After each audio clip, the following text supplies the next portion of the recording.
प्रभु को धन्यवाद कि प्रभु ने फिर एक और बार मिलने का मौका दिया। हम परमेश्वर के वचन की ओर चलेंगे और भजन 27 का चौथा पद 4 में इंग्लिश में क्या लिखा है देखेंगे जरा।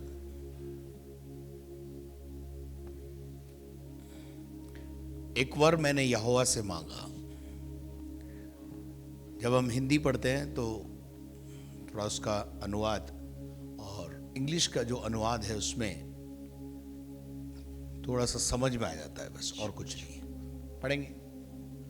One thing I ask of the Lord.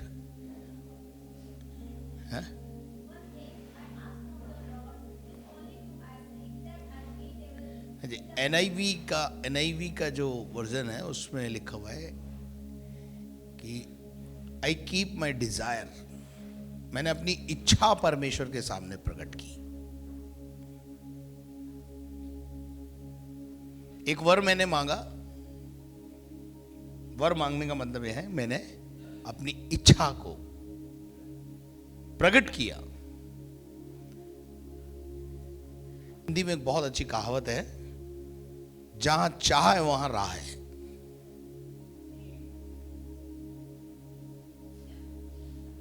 आपकी अगर डिजायर है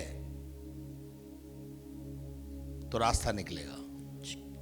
आपकी डिजायर ही नहीं है तो खुदा क्या करेगा। एक जगह प्रभु के वचन में लिखा हुआ है, नेवे ढा दी जाए तो धर्मी क्या करेगा। नींव ही आपकी कमजोर है तो घर कैसे टिकेगा। डिजायर अगर हमारे जीवन में है, हमने अगर प्रभु से एक वर मांगा है और अगर वो वर हमको चाहिए तो उसके लिए हमें यत्न करना पड़ेगा। हम मसीहों की क्या आदत है, हम प्रार्थना करके छोड़ देते हैं, प्रभु पूरे करेगा। आप मसीह जैसे बनना चाहते हो,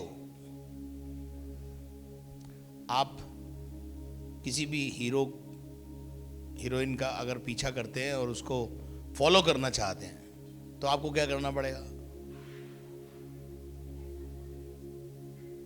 उसका जैसा बनने के लिए आपको सबसे पहले पार्लर में जाना पड़ेगा और पार्लर वाली मैडम को बोलना पड़ेगा कि मुझे फलानी हीरोइन की जो कट है उस कट के अनुसार मुझे कट करो। राइट। शाहरुख खान बनना है तो शाहरुख खान की कटिंग के लिए आपको सैलून में जाना पड़ेगा। इसका मतलब क्या है मालूम है, उसका जैसा बनने की इच्छा अगर आप में है तो आपको एक्ट करना पड़ेगा, आपको प्रयत्न करना पड़ेगा, आपको यत्न करना पड़ेगा। घर बैठे बैठे शाहरुख खान नहीं बन जाओगे, घर बैठे बैठे जिसके दीवाने हो वैसे नहीं बन जाओगे। नहीं आई समझ में। बच्चे से पूछते हैं, बच्चा तू क्या बनेगा। डॉक्टर बनूंगा। तो डॉक्टर बनने के लिए साइंस पढ़ना पड़ेगा ना।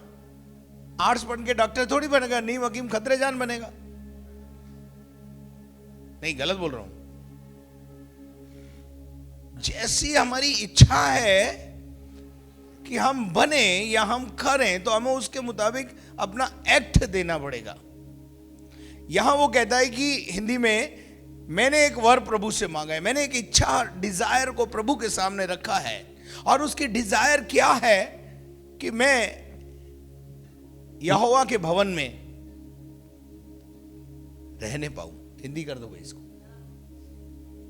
उसी के यत्न में लगा रहूंगा। हाँ, कि मैं जीवन भर हाँ, यहोवा के भवन में रहने पाऊं। क्या लिखा है, उसी के यत्न में लगा रहूंगा। इस लाइन पे थोड़ा सा आप वर्क वो करें। पहली बात, डिजायर होना चाहिए, इच्छा होनी चाहिए। मुझे यीशु के समान बनना है। यीशु के समान बनना है तो कलीसिया में आना है।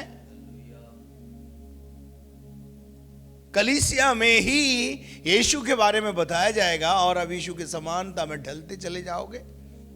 धीरे धीरे आपके स्वभाव में परिवर्तन आने लगेगा, क्योंकि आप क्या कर रहे हो, प्रतिदिन यत्न कर रहे हो, अभ्यास कर रहे हो। एक खिलाड़ी को क्रिकेटर बनना है मान लीजिए, तो उसको क्या करना पड़ेगा? रोज जिस भी काम में हम आगे बढ़ना चाहते हैं उसकी पहले अंदर एक इच्छा होनी चाहिए। इच्छा होने के बाद आप उसके मुताबिक एक्ट करना पड़ेगा, आपको प्रयत्न करना पड़ेगा। होशे 6:3 में बहुत अच्छी बात लिखी है, आओ हम ज्ञान को ढूंढें और ज्ञान को ढूंढने के लिए यत्न करें। आओ हम ज्ञान ढूंढें, हम ज्ञान को ढूंढें, वरन यहोवा का ज्ञान प्राप्त करने के लिए, परमेश्वर का ज्ञान प्राप्त करने के लिए यत्न भी करें। हेलो, आज दुनिया की डिजायर बहुत है लोगों को। आज स्कूलों में भीड़ लगी हुई है, कॉलेजों में भीड़ लगी हुई है, प्रभु के भवन में कुर्सियां खाली है। दुनिया का ज्ञान प्राप्त करने के लिए जिन्होंने सेंटर्स खोले हुए हैं, आप देखिए लाइन लगी हुई है, हर कुर्सी भरी हुई है, कमरा छोटे पड़ रहे हैं।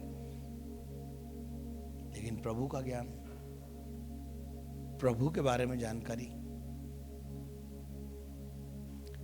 मेरे अजीजों, सबसे पहली बात यीशु मसीह ने अपने देह के दिनों में एक बात कही, पड़ेगा लूका 6:21।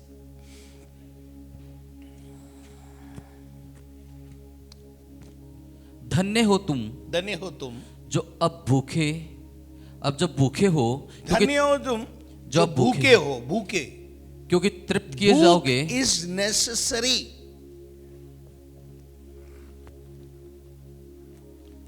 भूख का होना बहुत जरूरी है। भूख नहीं है तो भूखे को आप खाना भूखा ही नहीं है वो, उसको खाना रखो, आप उसके सामने हलवा पूड़ी रखो, कुछ नहीं खाएगा वो, क्योंकि उसको क्या नहीं है? भूख नहीं। लेकिन एक भूखे के सामने अगर आप भोजन रखेंगे, वो उसके लिए दाल रोटी भी है, चटनी रोटी भी है, तो वो उसके लिए बेस्ट है।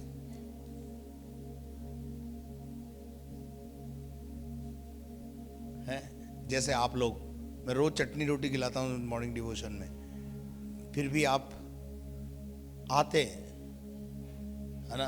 संडे को बिरयानी खाने बहुत सारे लोग आएंगे, देखना आप, पर आप कितने अच्छे लोग हैं, रोज चटनी रोटी खाने आते हैं। डिजायर होना बहुत जरूरी है। आपकी डिजायर आपको ऊंचे पे ले जाएगी, पर डिजायर के साथ एक्ट होना बहुत जरूरी है।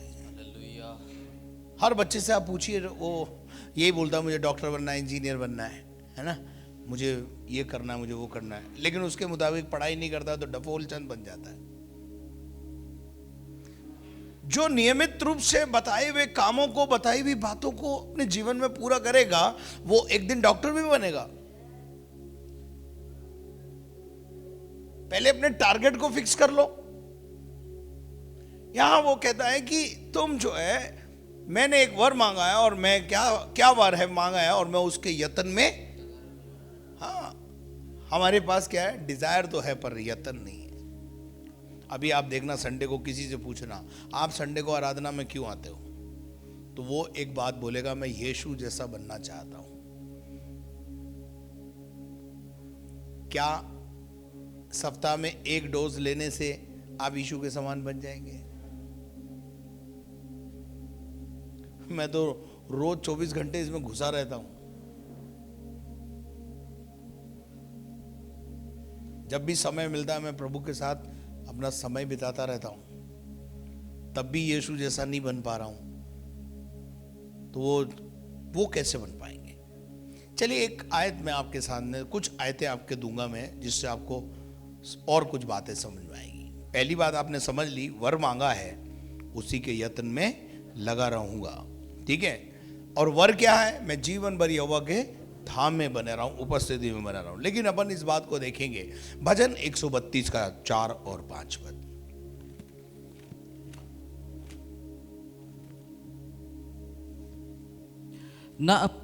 न अपनी आंखों में नींद, और मैं आपसे बोलना चाहता हूं, वर आपने मांग लिया, मुझे यीशु जैसा बनना है, तो आज से आपको यह करना पड़ेगा। ना अपनी आंखों में नींद और ना अपनी पलकों में झपकी आने दूंगा। हेलो, जरा ऊपर से पढ़ दीजिए ना 32 को, एक से ही। ये यहोवा हाँ। दाऊद के लिए उसकी सारी दुर्दशा को स्मरण कर दाऊद अपनी प्रार्थना में यहां भी वही कह रहा है। आगे उसने यहोवा से शपथ खाई हाँ। और याकूब के सर्वशक्तिमान की मन्नत मानी है। मन्नत मानी है उसने, निश्चय में उस समय तक निश्चय। अब देखिए तीसरे पद से वो अपने प्रेतन को बता रहा है, निश्चय मैं अब उस समय तक अपने घर में प्रवेश ना करूंगा और ना अपने पलंग ना पर मैं चढ़ूंगा। पलंग पे चढ़ूंगा, जब तक मैं उसके रूप में ढल ना जाऊं तब तक क्या कह रहा है, मैं घर में नहीं बैठूंगा, ना अपनी घर से मेरा कोई संबंध ही नहीं रहेगा, घर में प्रवेश ही नहीं करूंगा। और दूसरी बात वो बोलता है, ना मैं अपने पलंग पर चढ़ूंगा। इसका मतलब क्या है, मैं विश्राम नहीं करूंगा, मैं आराम नहीं फरमाऊंगा। हम डिजायर रखकर आराम फरमाएं, हम प्रार्थना करके एक्ट ना करें। कभी कभी बहुत सारे बड़े बड़े भविष्यवाणी करने वाले भविष्यवक्ता यहां पर आते हैं और आपके ऊपर भविष्यवाणी करते हैं, हाथ रखकर भविष्यवाणी करते हैं, तू बहुत बड़ी परमेश्वर का दास बनेगा, परमेश्वर की दासी बनेगी, सेवा करेगी, ये करेगी, वो करेगी। आपको क्या करना है, सुन लिया आपने, सुन लिया आपने, आपने क्या विश्वास कर लिया, हाँ जी मैं बनूंगा, लेकिन जिंदगी भर वो भविष्यवाणी आपकी लाइफ में पूरी नहीं हो पाएगी जब तक कि आपका यत्न उसमें नहीं होगा। मैं अपने आप को ठीक करना चाहता हूं, मैं अपने आप को सुधारना चाहता हूं, मुझे दुनिया से अलग होना पड़ेगा, यह एक्ट है। मैंने प्रैक्टिकल किया है ये। 7 दिन में सारे दोस्त छोड़कर भाग गए, ढूंढा उन्होंने मुझे, लेकिन अब वो मिलता ही नहीं मैं उनको। मैंने अपने आप को एक कमरे में बंद कर लिया।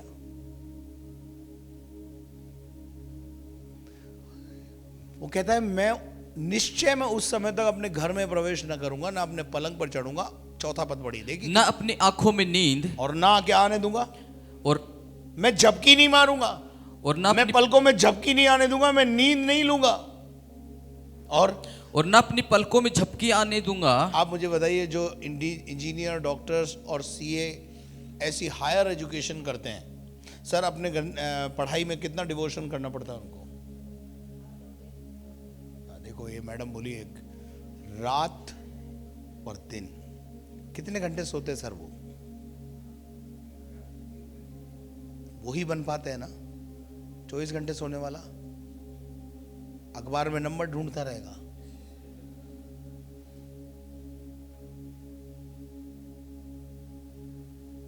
लेकिन जिसने सिर्फ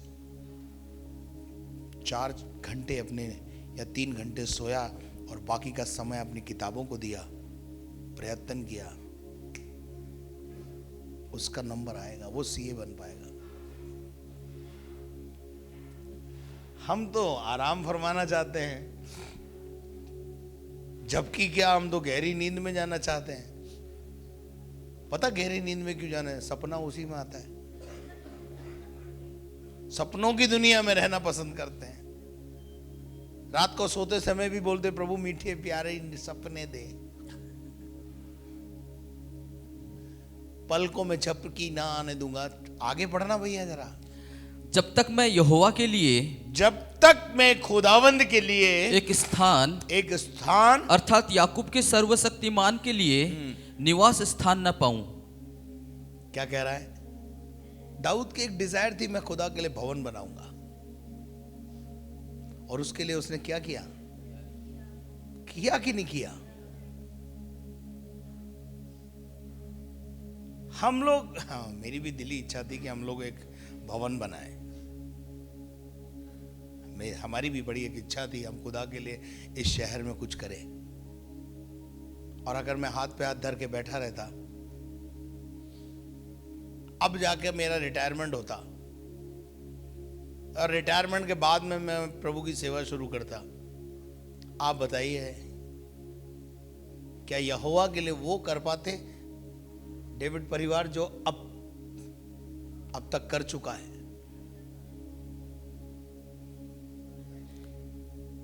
दाऊद कहता है मैं तेरे लिए एक भवन बनाना चाहता हूं, एक डिजायर है मेरी।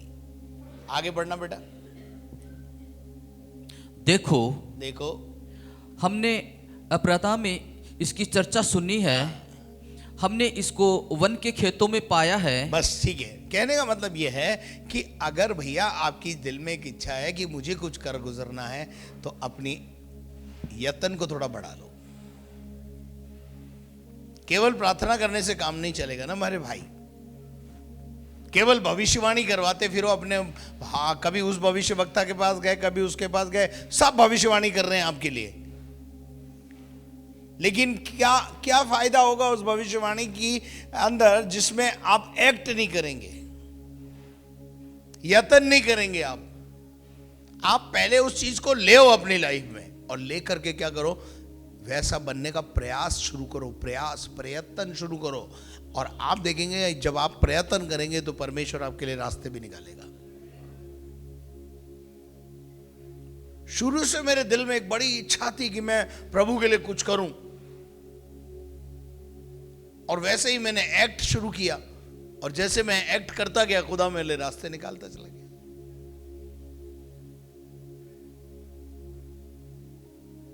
मैं प्रभु के लिए, आपके दिल में भी इच्छा होती होगी कभी कभी, मैं भी एक ऐसा भवन बनाऊं, मैं भी प्रभु के लिए कुछ करूं। लेकिन जब आपको बोले बेटा अजमेर शहर छोड़ के कहीं और शहर में जाओ, वो नहीं होगा भाई साहब। तो बैठा रहे, पढ़ा रहे, यहीं कुछ नहीं कर सकता। तो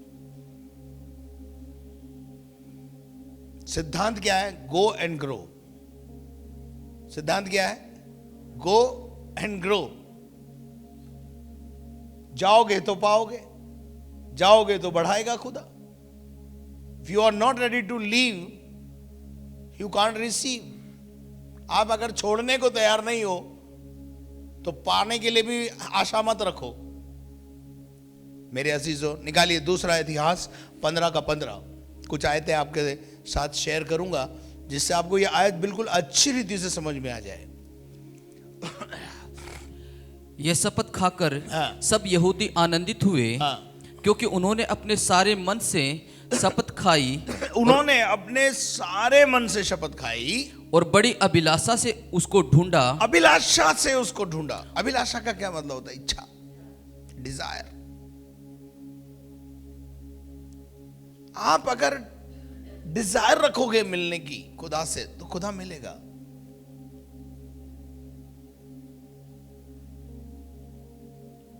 देखिए, नथिंग इज इम्पॉसिबल। परमेश्वर ने कहा कि यदि मेरी प्रजा के लोग जो मेरे कहलाते हैं अपने बुरे चाल से फिरकर, अपने बुरी चाल से फिरकर मेरे दर्शन के अभिलाषी हो जाएं। बोला कि नहीं बोला?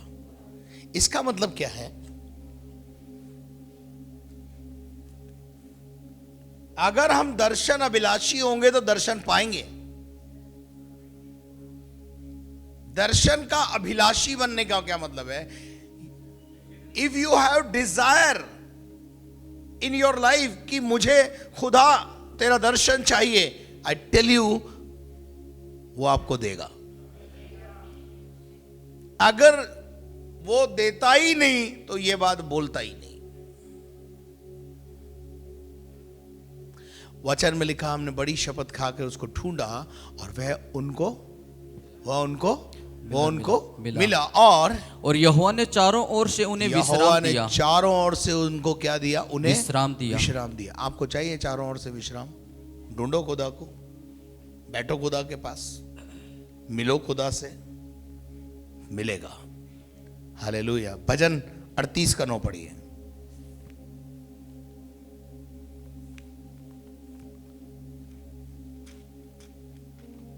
भजन 38:9। हे प्रभु, हाँ। मेरी सारी अभिलाषा, मेरी सारी डिजायर, मेरी सारी अभिलाषा तेरे सम्मुख है, और मेरा करहाना तुझसे छिपा नहीं। Nothing is hidden.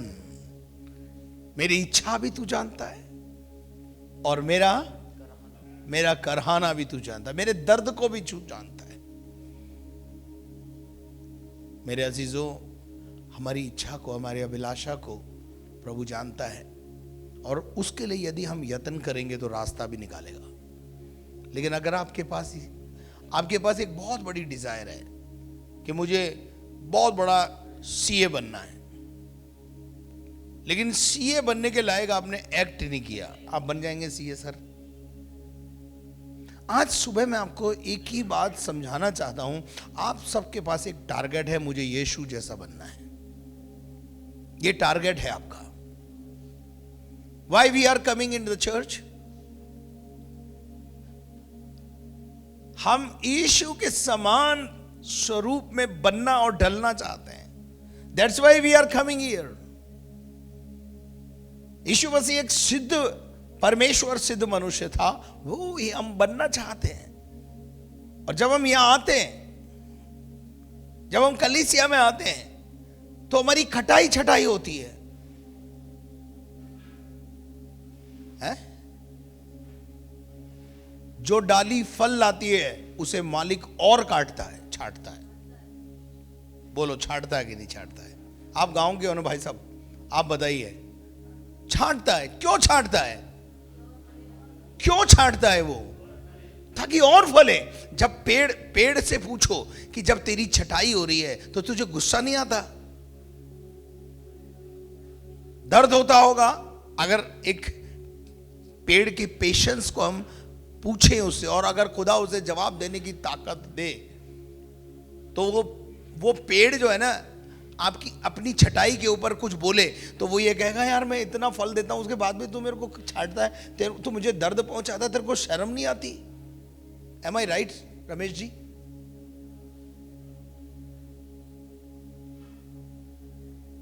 आप में से बहुत सारे लोग, वर्कर्स जो है हमारे, काम करते हैं फिर भी उन्हें डांट पड़ती है। ये दिन भर बोलते हैं हम तो काम करते फिर डांट खाओ।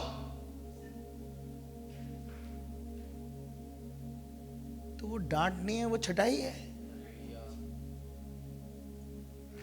ताकि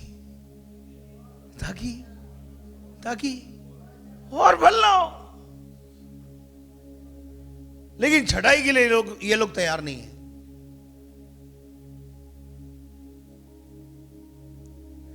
जो पेड़ फल लाता है उसे उसका मालिक और छांटता है,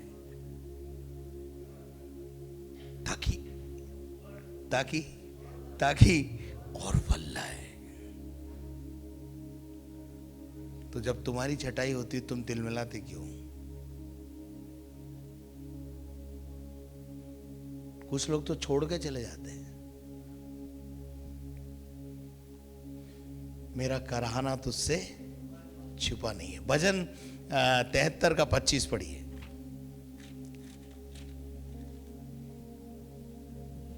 स्वर्ग में मेरा और कौन है? स्वर्ग में मेरा और कौन है? तेरे संग रहते हुए मैं पृथ्वी पर और कुछ नहीं चाहता। स्वर्ग में मेरा और कौन है? और पृथ्वी पर मैं जब तक जिंदा हूं तुझसे और कुछ नहीं चाहता। 26। मेरे हृदय और मन दोनों तो हार गए हैं। मेरा मन और मेरा हृदय दोनों क्या हो गए? हार गए हैं। और परंतु परमेश्वर सर्वदा के लिए मेरा भाग है, और मेरे हृदय की चट्टान बना है। हृदय की चट्टान बना हुआ है। और उसके बाद जो तुझसे दूर रहते हैं वे नष्ट होंगे। वे क्या हो जाएंगे? नष्ट होंगे। और बनाओ धुरी। नष्ट होने का मतलब यह नहीं है कि वो शारीरिक मृत्यु की बात नहीं कर रहा मैं, लेकिन उनकी आत्मिक मृत्यु हो गई। वो जीवते तो कहलाते हैं परंतु है मरे हुए।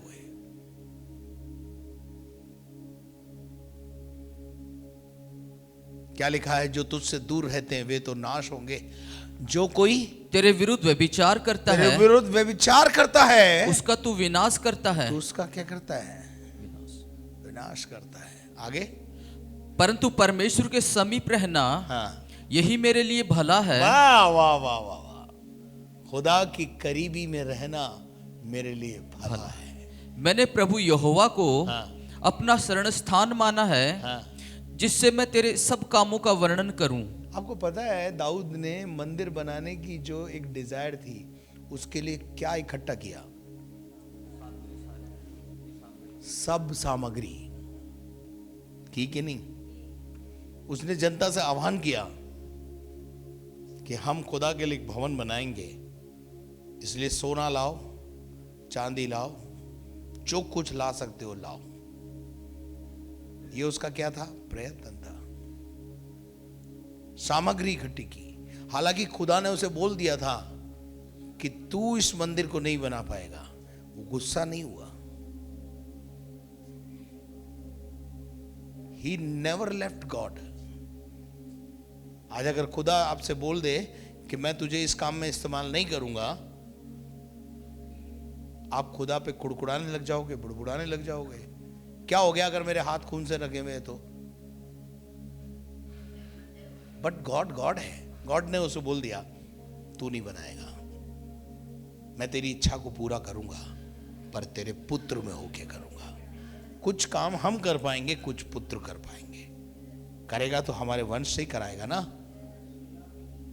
और सुलेमान ने उस मंदिर को बनाया, पर सुलेमान को मंदिर बनाने के लिए सारी सामग्री बाप ने मुहैया करी।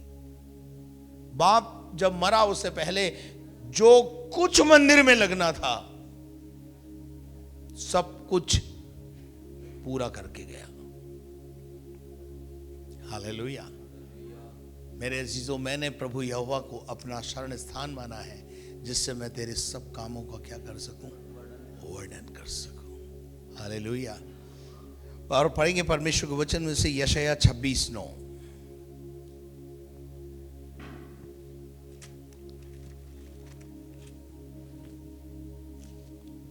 हालेलुया। रात के समय मैं जी से तेरी लालसा करता हूँ। मैं जी से तेरी क्या करता हूँ? लालसा करता हूँ। हाँ। मेरा संपूर्ण मन हाँ। यतन के साथ तुझे ढूंढता है। इस लाइन पर अंडरलाइन करें। मेरा संपूर्ण मन यत्न के साथ तुझे ढूंढता है। अब आपका यत्न कितना है खुदा के साथ, खुदा को पाने के लिए? कल मैंने एलीशा के बारे में बताया था, कल ही बताया था ना, कि एलीशा ने पाने के लिए बहुत कुछ खोया था। दाऊद बोलता है मैं रात की नींद, कितनी बढ़िया बातें लिखी है उसने, मैं पलंग पे नहीं चढ़ूंगा, मैं सोऊंगा नहीं, मैं अपनी आंखों में झपकी नहीं आने दूंगा, मुझे बस तू चाहिए, कुछ नहीं चाहिए, तू ही तू चाहिए, बस तू चाहिए। हालेलुया। यहां लिखा है क्योंकि जब तेरे न्याय के काम पृथ्वी पर प्रकट होते हैं तब जगत के लोग, तब जगत के रहने वाले धर्म को सीखते हैं। धर्म को सीखने का मतलब है आज्ञा पालन करना सीखते हैं।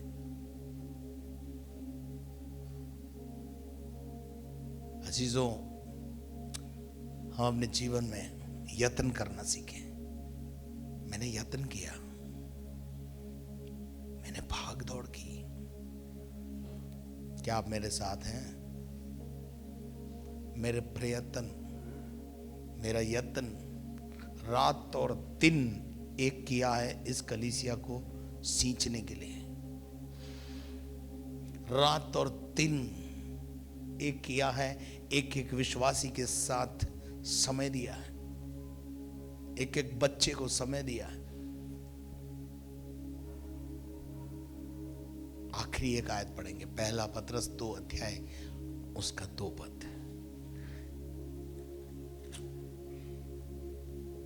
नए जन्मे हुए नया जन्म मतलब बॉर्न बेबी जो भी बॉर्न हुआ है, बॉर्न बेबी, नए जन्मे हुए बच्चे की नाई निर्मल आत्मिक दूध की लालसा करो। ताकि लालसा का मतलब है डिजायर। हेलो, डिजायर होनी चाहिए हमारे अंदर। बच्चे को क्या चाहिए? बच्चे को दूध की लालसा है, और बड़ों को गाय की लालसा होनी चाहिए, दूध की, अन्न की लालसा होनी चाहिए। समय समय पर हमारे स्टेटस रोज बदलते हैं ना लोग, स्टेटस, पर आपका आध्यात्मिक जीवन का स्टेटस तो वही है, नन्हा बच्चा। हमको अपने स्टेटस में रोज अप जाना है। निर्मल दूध की लालसा करो। करता है। निर्मल का मतलब होता है डायल्यूटेड मिल्क, पानी मिला हुआ दूध। छोटा बच्चा, लेकिन छोटा बच्चा से तो बड़ा हो जाता है तो माँ भी उसे फिर प्योर देने लगती है। फिर उसके बाद फूड पर आते हैं। अभी जब गहरा वचन आता है तो क्यों विश्वासी तिलमिलाने लगता है, क्यों उसे डाइजेस्ट नहीं कर पाता, क्यों उसको खाने के लिए वो तैयार नहीं होता। लिखा है दूध की लालसा करो ताकि उसके द्वारा उद्धार पाने के लिए तुम क्या करते जाओ, बढ़ते जाओ। बढ़ते जाओ। अपने उद्धार के लिए निश्चिंत मत रहो, अपने उद्धार के लिए प्रयत्न करते रहो। हालेलुया। अब भजन 27 का 4 पद वापस एक बार हम पढ़ेंगे। एक वर मैंने यहोवा से मांगा है, एक वर मैंने यहोवा से मांगा, उसी के यत्न में लगा रहूंगा, उसी के यत्न में लगा रहूंगा कि मैं जीवन भर यहोवा के भवन में रहने पाऊं, यहोवा की उपस्थिति में बना रहूं, जिससे यहोवा की मनोहरता पर, जिससे यहोवा की मधुरता पर दृष्टि लगाए रहूं। जितने यहोवा के भवन में रोपे जाते हैं, सुना, वे सब हरे भरे और रस भरे लहलाते हुए नजर आते हैं। जो यहोवा के भवन में, उनकी उम्र लबानोन के देवदारों के वृक्षों के समान होती है। समझ में आ रही क्या? कहां रहना है? In the presence of God every time, wherever you are. मे भी हो सकता है आप अपने बिजनेस के लिए दुकान पे बैठे हैं, दुकान पे बैठे रहो, पर सोच खुदा के साथ मिला के रखो। अपने काम के क्षेत्र में भी खुदा प्राथमिकता में रहे, खुदा ध्यान में रहे, खुदा आपका ध्यान का केंद्र बन जाए। खुदा के अलावा आपको कुछ सूझे ही नहीं। इसको बोलते हैं खुदा की उपस्थिति में रहना। हालेलुया। और उसके मंदिर में ध्यान किया करूं। उसके मंदिर में क्या करते? उसके मंदिर में ध्यान किया करूं। एक यहोवा से मैंने वर मांगा है, उसके प्रयत्न में लगा हुआ हूं। और आपको पता है भजन संहिता, भजन लिखते समय दाऊद बोलता है, मैं एक दिन में 7 बार यहोवा के भवन में आराधना करने जाता हूं। कितने टाइम? और तुम 7 दिन में एक बार भी आना पसंद नहीं करते। आप तो अच्छे हो जो 7 दिन आ रहे हो।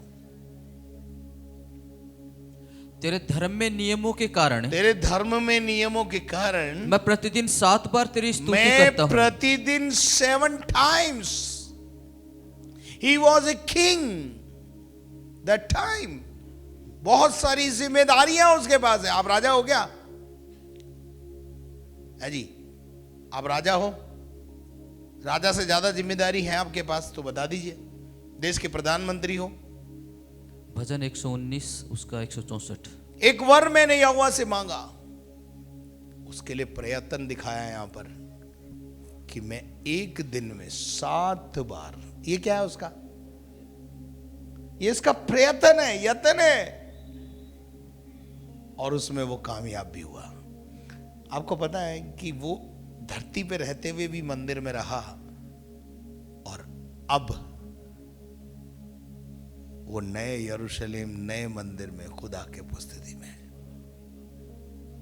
हालेलुया। आपकी डिजायर धरती पर ही खुदा के साथ रहने की नहीं है, तो स्वर्ग में कैसे रहोगे? एक आदमी गलती से स्वर्ग पहुंच गया। पेन बंद कर लो आप, अब बस मैं कोई आयत नहीं दूंगा। एक आदमी गलती से स्वर्ग पहुंच गया, रमेश जी।